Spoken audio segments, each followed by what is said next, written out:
PM school సమగ్ర శిక్ష పాఠశాలల ఏర్పాటుకు సంబంధించి భాగస్వామ్య సంస్థల ఎంపికలో అవకతవకలపై వివరణ ఇవ్వాలంటూ ప్రభుత్వానికి హైకోర్టు ఆదేశాలు జారీ చేసింది.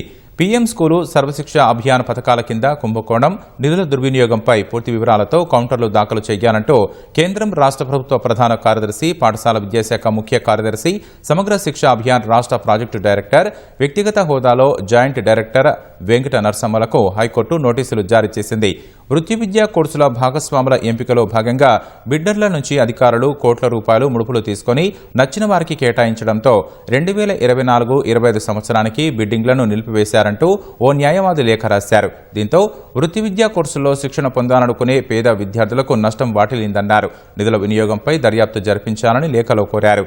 ఈ లేఖను హైకోర్టు ప్రజా ప్రయోజన వ్యాజ్యంలా పరిగణలోకి తీసుకుంది. ప్రతివాదులకు నోటీసులు జారీ చేసిన హైకోర్టు విచారణను వాయిదా వేసింది.